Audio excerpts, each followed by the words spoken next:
Hello and welcome to Solent Sports News. I'm James Regan and I'm now joined by Kate Fasone. Hi Kate, so I understand you played netball for Solent University under Coach Ellie. Can you just tell me a bit about the importance of having a coach compared to last year, because I know you struggled due to not having one? Yeah, definitely. I think one of the biggest things was structure, particularly in training sessions, because without a coach, we didn't really know what we were doing, so we couldn't really improve as much, because obviously she knows all the drills that are going to help us, but Yeah. without a coach, we just struggled to get any structure, and so we didn't improve. How old were you and how did you first get into netball? I started playing at school, I think in year 3, so I was probably about 7, and I've played ever since. I started joining a team when I was in year 11, and then I stopped playing for a bit, and I wasn't actually planning on joining at university, but my friend said she was joining, and I was like, might as well. I used to love playing netball, and yeah, I'm really glad I did. Yeah, obviously playing for a university team is very social. Was that part of the reason why you joined? Would you recommend it as well? Yeah, definitely. That was one of the biggest things, because obviously when you're in first year, you want to meet people, and sport's such a great way to do that, especially a team sport. And yeah, the social aspect and just exercise a few times a week, it's just really great. Yeah, I know it's obviously really important for physical exercise, but is it important for mental as well? Definitely, yeah. So when I stopped playing in year 11, that was due to mental health. I kind of just stopped doing stuff I enjoyed, and then joining again really helped. Yeah. So, yeah. How did it help? Was it just being with people Yeah, and getting I think out? it's the social aspect, and also exercising just helps in general with mental health. Last season obviously was a tricky season without a coach. What was the other challenges you had to face? So the main challenge was in matches, because obviously we didn't practice much together, and we were playing against teams who had been practicing together a lot. So Yeah. compared to them, it was a bit shambolic. Like, we didn't really know what we were doing, and we just weren't bonded as a team. Yeah, there was no team chemistry. Yeah. Lastly, did you have any personal aims for this season, or as a team or individually? What do you hope to achieve? Individually, as a shooter, I just want to get my shooting percentage as high as possible, over 80% in every game if I can. And as a team, just to win as many matches as we can. We want to come top 2 in the league, because then we move up to the next league. Yeah, so what league are you actually in right now? So we're in it's Southampton local league, so against other clubs. How far away are you from the top league? How many leagues away is it? I think there's 4 divisions. We're in the bottom one at the moment, so we want to move up as much as we can.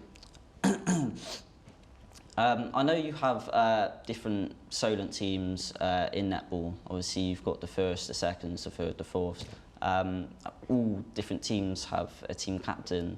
How important is each team captain to each team? What do they bring? Very important. So we've got one captain and 2 vice captains, and they're just, when our coach, because sometimes our coach can't come to watch our matches, so it's really important to have someone telling us what we need to do, giving us instructions, telling us what's working, what's not working, changing the positions if we need to. Yeah, and stuff I like can that. imagine so. Time for a short break now. I'll be back in a couple minutes with more news and interviews.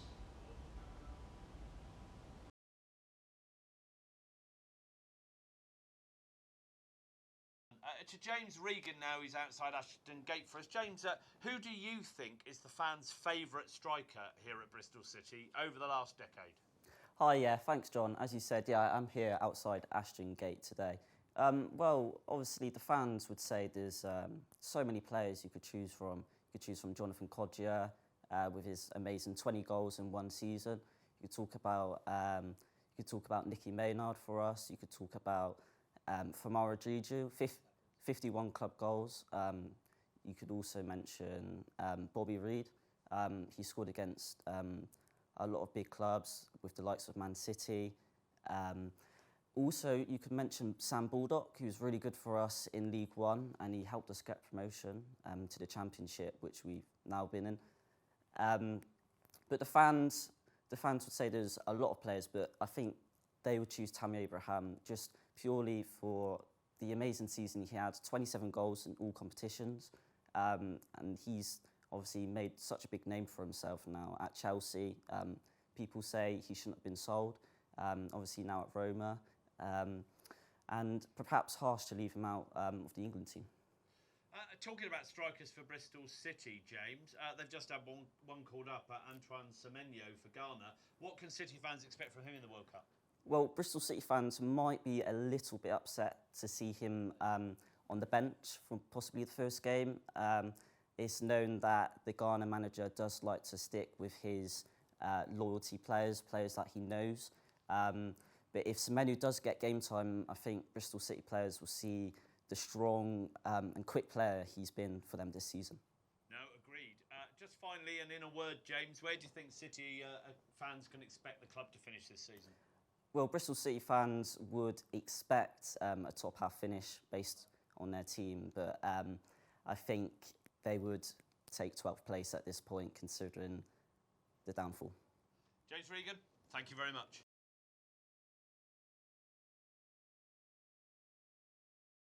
Hello, I'm here outside the Albait Stadium ahead of England's quarter-final fixture up against France. France are the former world champions of the world, winning the World Cup competition back in 2018. If England want a chance of progressing through to the semi-finals, then they'll have to watch out for France's talisman, Kylian Mbappe.